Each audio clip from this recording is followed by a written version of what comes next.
Hello दोस्तों, नमस्कार, good evening.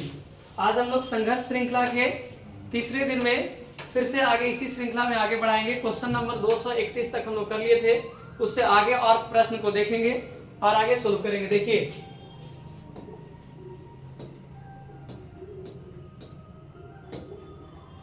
चलिए जल्दी से हम लोग आगे इस श्रृंखला को आगे बढ़ाते हैं। पहला क्वेश्चन यहाँ देखेंगे, मधुमक्खी में श्रमिक मक्खियां होती है तो क्या होती है? इसका प्रश्न का आंसर कल हम बताए थे, तो इसका क्या होगा? बंध मादा होगा। अगला है HIV आक्रमण करता है। HIV किस पे आक्रमण करता है? तो बताएंगे। ऑप्शन क्या होगा इसका? क्या है? B lymphocyte, antibodies, T lymphocyte और एंथ्रोसाइट। तो किस पे करता है? टी लिम्फोसाइट पे करता है। यानी ये जो HIV है, अटैक किस पे करता है? लिम्फोसाइट पे। अगला है, जैव गैस उत्पादन में प्रमुख प्रयुक्त जीवाणु का समूह है। कौन सा जीवाणु का समूह है? जीवाणु का समूह बताएंगे। तो समूह है इसमें एक डी होगा, मेथेनोजेन हो गया। अगला है, अफीम व हीरोइन किससे प्राप्त होता है? अफीम और हीरोइन किससे प्राप्त होता है? तो पहला ऑप्शन है थिया है, केपावर है, केनाबिस है और थियोब्रोमा है। तो इसमें देखेंगे बहुत सा ऐसा ऑप्शन है जो आपको लग रहा होगा कि इसका मतलब क्या होता है। जैसे आपका इसका ऑप्शन होगा कि अफीम और हीरोइन, तो इस किससे होता है? पेपावर के पौधा से होता है, पेपावर के पौधा से होता है। और इसमें बहुत सा ऐसा ऑप्शन है, जैसे गांजा के बारे में लिखा हुआ है। जैसे ये केनाबिस होता है, गांजा यानी भांग के पौधे से प्राप्त किया जाता है। आगे है ये कोका के पौधा से प्राप्त किया जाता है। देखिए, इसको छोड़िए, पहला ऑप्शन यहाँ पे आप सबसे पहले इसको लगा लीजिए कि पेपावर होता है। अब निम्नलिखित में से कौन सी बीमारी मुर्गियों में होती है? निम्नलिखित में से कौन सी बीमारी मुर्गियों में होती है? आसान सा ऑप्शन है। क्या किसमें होता है? तो इसका ऑप्शन क्या होगा बताएंगे। ऑप्शन तो पहला है अस्मट है, हैजा है, ए और बी दोनों है, रानीखेत। तो क्या हो जाएगा? रानीखेत हो जाएगा। अब इसमें कहा जाएगा कि अस्मट रोग, तो ये भी बता सकते हैं कि अस्मट रोग किसमें होता है? तो धान और गेहूं में अस्मट रोग होता है। तो ये भी याद रखेंगे। नेक्स्ट है, स्ट्रेप्टोकाइनेज का उपयोग किया जाता है। स्ट्रेप्टोकाइनेज का उपयोग क्यों किया जाता है, किस लिए किया जाता है? तो क्लॉट बस्टर में किया जाता है। किसमें किया जाता है? क्लॉट बस्टर में किया जाता है बच्चे। ठीक है, नेक्स्ट स्लाइड की ओर चलते हैं। अंतःप्रजनन अवसाद से होता है। अंतःप्रजनन अवसाद से क्या होता है? अंतःप्रजनन अवसाद से क्या होता है? क्या जनन क्षमता घट जाती है, उत्पादन कम हो जाता है, या दोनों होता है, या समयुग्मता बढ़ता है? तो यह का ऑप्शन सही होगा? इसका ऑप्शन सही होगा दोनों, यानी जनन क्षमता भी कम जाता है और उत्पादन कम हो जाता है, यानी सी ऑप्शन सही है बच्चे। आगे नेक्स्ट चलते हैं। ऑन्कोलॉजी किसका अध्ययन है? ऑन्कोलॉजी किसका अध्ययन है? क्या कैंसर का अध्ययन है, ऑन्कोजीन का अध्ययन है, ए और बी दोनों, या जीवाणु का अध्ययन है? किसका अध्ययन है? तो इसमें सीधा सा ऑप्शन हो जाएगा, कैंसर के अध्ययन को क्या कहते हैं? तो ऑन्कोलॉजी कहते हैं। ऑन्कोजीन क्या होता है? तो ऑन्कोजीन जो कैंसर उत्पन्न करने वाले जीन होते हैं उसे ऑन्कोजीन कहते हैं। समझे? आगे है, गोबर गैस का एक प्रमुख घटक है। गोबर गैस का एक प्रमुख घटक है। यहाँ पे अगर सिर्फ प्रमुख हटा दिया जाए तो ऑप्शन चेंज हो जाएगा। अगर यहाँ पे प्रमुख लगा हुआ है तो मीथेन होगा। इसमें से मेन गैस कौन है? तो मेन गैस मीथेन है। लेकिन अगर यहाँ पे प्रमुख हटा करके ऐसे करता तो इस जगह पे CO2 भी आ जाता और H2S भी आ जाता। तो यहाँ पे ऑप्शन क्या हो जाएगा? सी ऑप्शन सही हो जाएगा। आगे, नाइट्रोजन स्थिरीकरण के योग्य जीवाणु है। नाइट्रोजन स्थिरीकरण के योग्य जीवाणु क्या होते हैं? तो यूजोबैक्टर है, अगला है क्लोस्ट्रीडियम है, राइजोबियम है, यानी डी ऑप्शन है सभी। तो कह रहा है कि नाइट्रोजन को स्थिरीकरण के लिए कौन कौन सा योग्य जीवाणु होता है? तो इसमें सभी हो जाएगा, यानी तीनों जो बैक्टीरिया इसमें है वह तीनों के तीनों बैक्टीरिया क्या है? नाइट्रोजन स्थिरीकरण के लिए योग्य है। नेक्स्ट है, बुचेरिया बैक्रोफ्टी आदमी में फाइलेरिया रोग पैदा करता है, यह किस समूह का है? यानी पूछ रहा है कि फाइलेरिया उत्पन्न करने वाले जो बुचेरिया है वह किस समूह का है? जीवाणु का है, या कवक का है, या वायरस का है या प्रोटोजोआ का है। तो इसमें पूछ रहा है कि प्रोटोजोआ है या जीवाणु है या फिर नेक्स्ट कह रहा है कि विषाणु है, हेलमिंथ है। तो क्या होगा ऑप्शन इसमें? इसमें होगा, इसमें प्रोटोजोआ होगा। क्या होगा? प्रोटोजोआ होगा। आगे आगे चलते हैं। निम्न में से कौन वायरस से होने वाला बीमारी है? निम्न में से कौन वायरस से होने वाला बीमारी है? तो यहां पे लिखा हुआ मम्स। मम्स को हिंदी में कहते हैं गलसुआ। क्या कहते हैं? गलसुआ। हिंदी में क्या होता है? गलसुआ। जो हम लोग बोलचाल की भाषा में क्या कहते हैं? गलफुल्ली रोग कहते हैं बच्चे। आगे है कि दूसरा ऑप्शन इन्फ्लुएंजा और डिप्थेरिया। और क्या है? यह है, ऑप्शन दिख नहीं रहा है लेकिन इसका ऑप्शन तो इधर ही है। चलिए देखते हैं। तो कह रहा है कि कौन सा वायरस से होने वाला बीमारी है? तो वायरस से होने वाला बीमारी इसमें हो जाएगा। कौन सा बीमारी है? C option. सी ऑप्शन तो होगा ही नहीं। वायरस से होने वाला बीमारी नहीं है। सॉरी नहीं पूछ रहा है यहाँ पे, नहीं है कि नहीं है। तो यहाँ पे डिप्थीरिया जीवाणु से होगा, इन्फ्लुएंजा किससे होगा? वायरस से होगा, और किससे? ये मम्स होगा वायरस से, और ये भी वायरस से। तो यहाँ पे ऑप्शन हो जाएगा सी, यानी सी जो है जीवाणु से होने वाला है। क्या है? जीवाणु से होने वाला रोग है। ध्यान रखेंगे, मम्स वायरस से होता है, इन्फ्लुएंजा वायरस से होता है, और ये जीजीपस या एस्परजिलस कुछ भी लिखा हुआ है यहाँ पे, कोई भी बीमारी ऐसा है जो वायरस वाला ही है। यानी ऑप्शन सही हो जाएगा सी ऑप्शन सही, डिप्थीरिया से। नेक्स्ट स्लाइड की ओर चलते हैं। निम्नलिखित में से कौन पशुपालन में सम्मिलित नहीं है? निम्नलिखित में से कौन पशुपालन में सम्मिलित नहीं है? क्या मधुमक्खी पालन, क्या कुक्कुट पालन, मत्स्यिकी या कार्बनिक खेती? ऑप्शन बताएंगे क्या होगा ऑप्शन? तो 4 ऑप्शन है इसमें। कौन सा होगा? कार्बनिक खेती, यानी मधुमक्खी पालन भी हम लोग पशुपालन के अंतर्गत करते हैं। कुक्कुट पालन यानी मुर्गी पालन जिसको पोल्ट्री फार्म कहते हैं। मत्स्यिकी यानी मछली पालन करते हैं जिसमें कई प्रकार की मछलियों का पालन किया जाता है। लेकिन कार्बनिक खेती जो है पशुपालन के अंतर्गत नहीं आते हैं। तो ऑप्शन क्या हो जाएगा? कार्बनिक खेती। अगला है अंधापन के कुछ मामलों के ग्राफ्टिंग हेतु दाता के आंख की कौन सी हिस्सा प्रयोग में ली जाती है? सीधा ऑप्शन यह कर रहा है, सीधा प्रश्न कर रहा है कि अगर मान लिए अंधापन को दूर करने के लिए कौन सा चीज दान किया जाता है, यानी जो डोनर व्यक्ति रहते हैं, दाता व्यक्ति रहते हैं, उसके आंख से क्या निकाला जाता है? तो देखेंगे यहाँ पे पहला लेंस है, रेटिना है, कॉर्निया है और कोराइड है। तो आप पहले से ही जानते होंगे, 10th क्लास से ही जानते हैं कि कॉर्निया को ही दान किया जाता है। यानी नेत्रदान में किसे दान किया जाता है? तो कॉर्निया को दान किया जाता है। यहाँ पे सी ऑप्शन सही होगा। कौन सा ऑप्शन? सी ऑप्शन सही होगा। आगे है गोल्डन सुनहरा धान में कौन सा विटामिन होता है? यानी यहाँ पे विटामिन के बारे में पूछ रहा है। निम्नलिखित पाया जाता है, यानी कौन सा विटामिन निम्नलिखित पाया जाता है? तो कौन सा इसमें होता है? विटामिन B2 है, विटामिन A है, विटामिन D है और विटामिन C है। तो आपको पता होगा कि विटामिन A जो गोल्डन राइस होता है, सुनहरा धान जिसको कहते हैं, उसे क्या कहा जाता है? उसमें कौन सा विटामिन? तो विटामिन A होता है। आगे है एलिफेंटेंसिस का कारक है। एलिफेंटेंसिस का कारक क्या है? एलिफेंटेंसिस का कारक क्या है? आप लोग बताएंगे कमेंट में। एस्केरेसिस है, टीनिया है, बुचेरिया है और एंट अमीबा है। तो इसका क्या हो जाएगा ऑप्शन सही? सी ऑप्शन सही है बच्चे, सी ऑप्शन सही है, बुचेरिया। यहाँ पे जितने भी लिखे होंगे हैं वो सभी क्या हैं? प्रोटोजोआ हैं। एक इसके बारे में आप बता सकते हैं, एंट अमीबा के बारे में पूछा जाता है। एंट अमीबा जो है, यह एंट अमीबा किसका कारक है? कौन सा रोग होता है एंट अमीबा से? आप लोग बताएंगे कमेंट में। तो डायरिया। क्या? डायरिया। जो डायरिया रोग होता है या पेचिस जिसको कहते हैं, इसमें एंट अमीबा हिस्टोलिटिका नामक क्या होता है? प्रोटोजोआ पाया जाता है। उसी से क्या होता है? डायरिया होता है। तो यहाँ पे क्या ऑप्शन सही है? सी ऑप्शन सही है। बुचेरिया जो है प्रोटोजोआ है, यह रोग के कारक है। आगे बायोगैस में होते हैं। बायोगैस में क्या होते हैं? यहाँ पे ध्यान देंगे।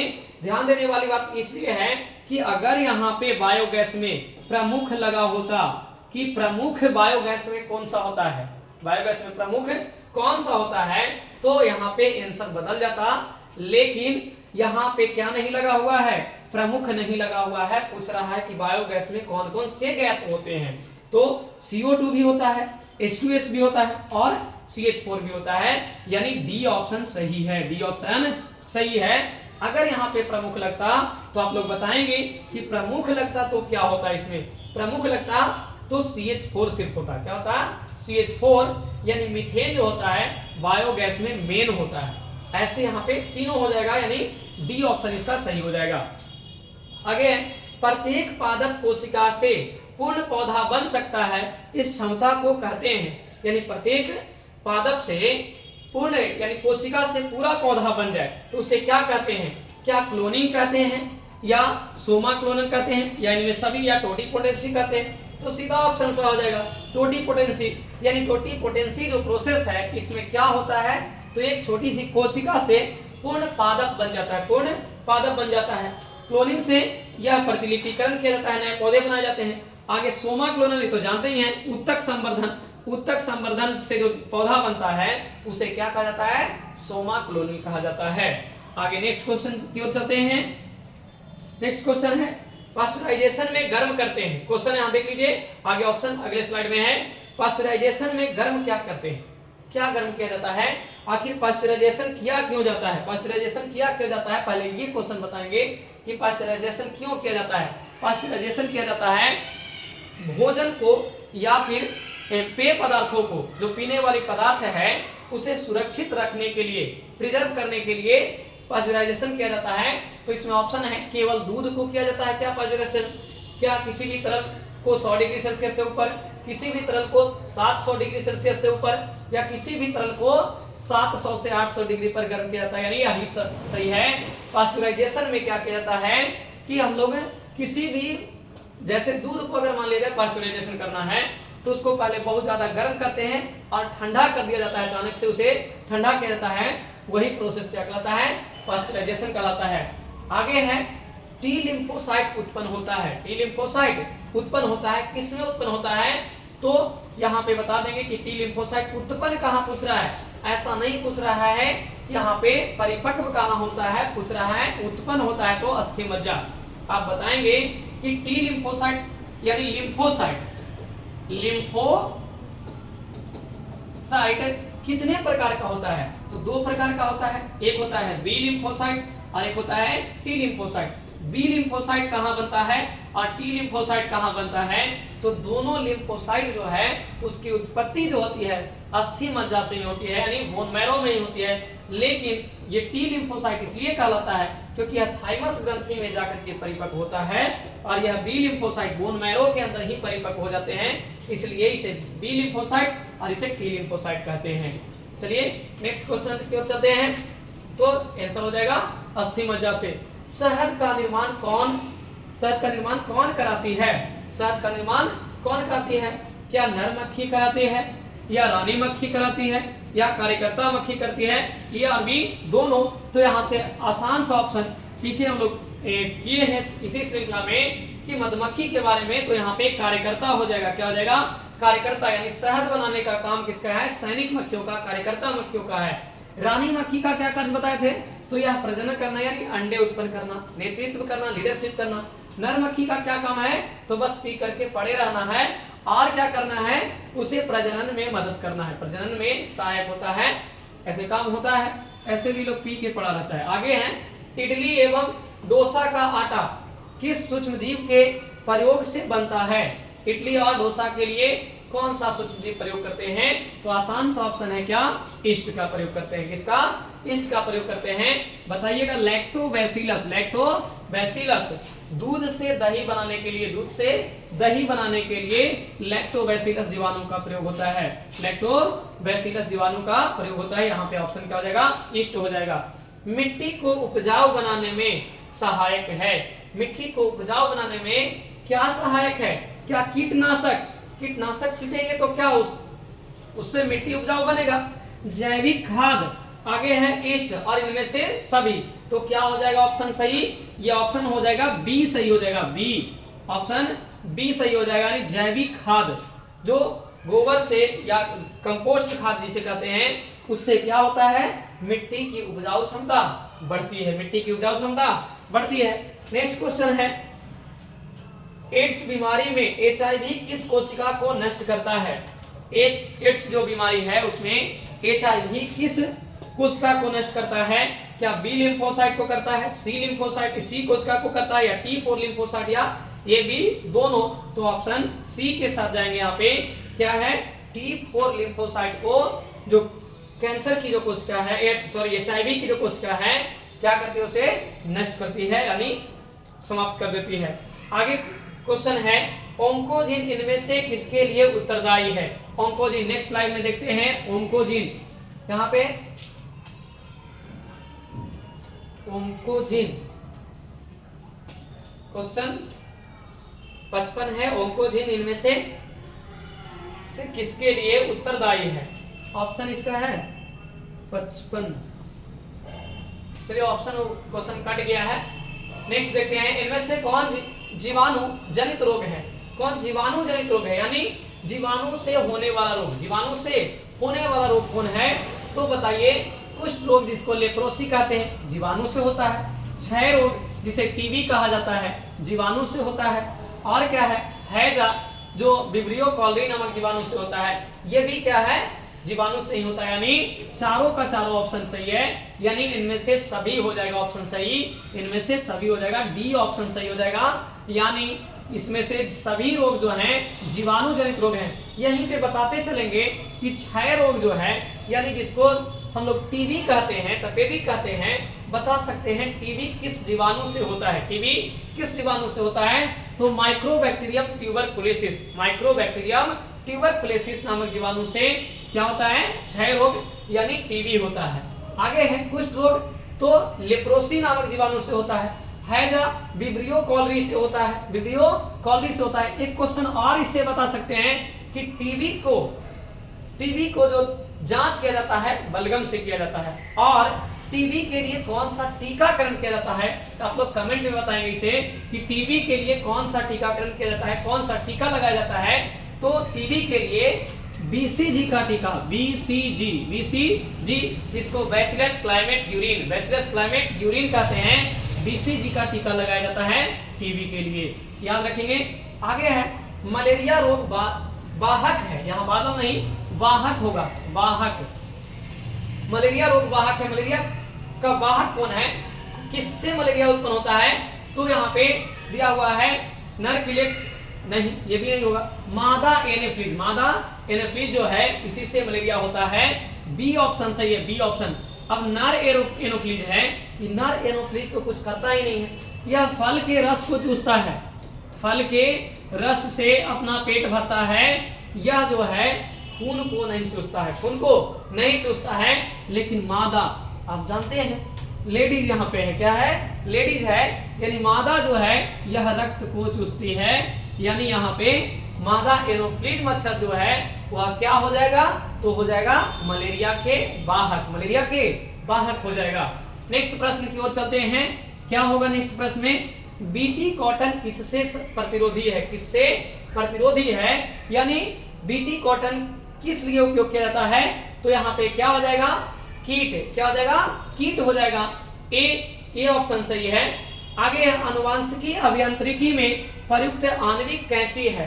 अनुवांशिक इंजीनियरिंग में किसको उपयोग किया जाता है? कैंची के रूप में, यानी कैंची के रूप में उपयोग किया जाता है। क्या डीएनए लाइगेज है, क्या डीएनए पॉलीमरेज है, क्या हेलिकेज है, या फिर डिस्ट्रक्शन एंडोन्यूक्लिएज है?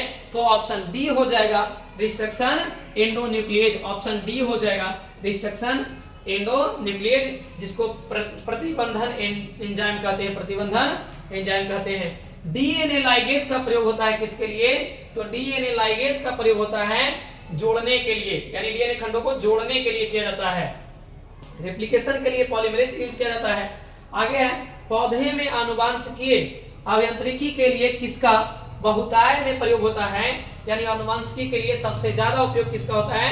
एग्रोबैक्टीरियम ट्यूमेफेंसियंस, एग्रोबैक्टीरियम ट्यूमेफेंसियंस पहला ऑप्शन ही सही है, यानी ए ऑप्शन सही है।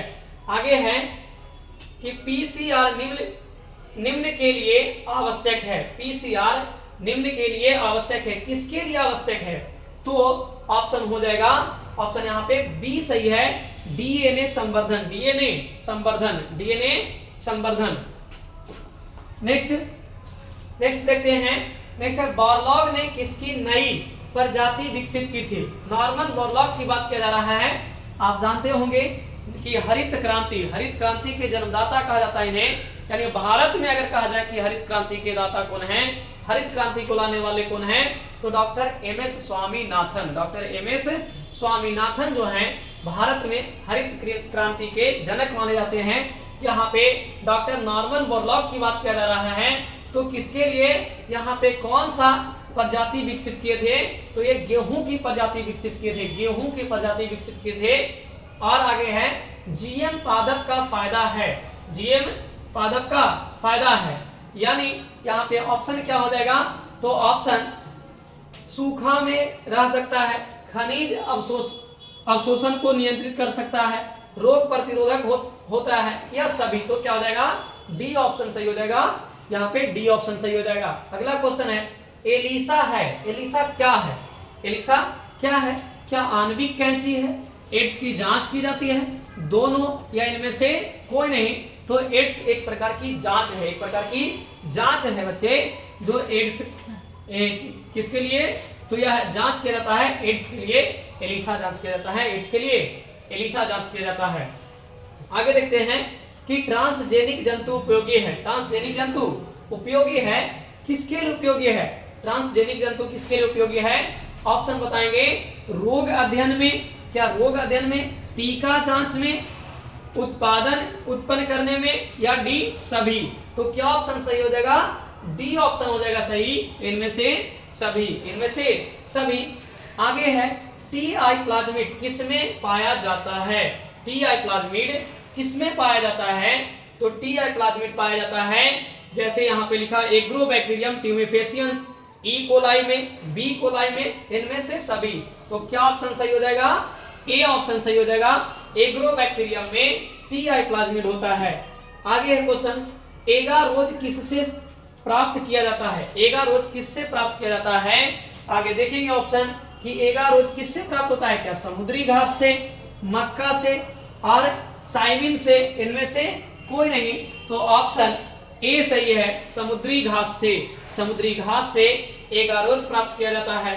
प्रथम ट्रांसजेनिक फसल, प्रथम ट्रांसजेनिक फसल कौन है? प्रथम ट्रांसजेनिक फसल इसमें से कौन है? क्या रुई है, क्या मटर है, और तंबाकू है, और फ्लैक्स है? तो ऑप्शन क्या हो जाएगा? सी सही हो जाएगा, तंबाकू है, तंबाकू है जो प्रथम ट्रांसजेनिक फसल है। नेक्स्ट प्रश्न है, लास्ट प्रश्न की ओर चलते हैं कि जानवर का उदाहरण है, जानवर ट्रांसजेनिक जानवर का उदाहरण है, ट्रांसजेनिक जानवर का उदाहरण है। देखते हैं अगले स्लाइड में, इसका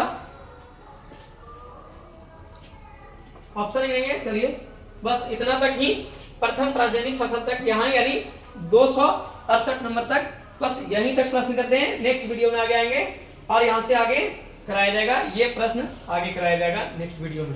ठीक है, थैंक यू।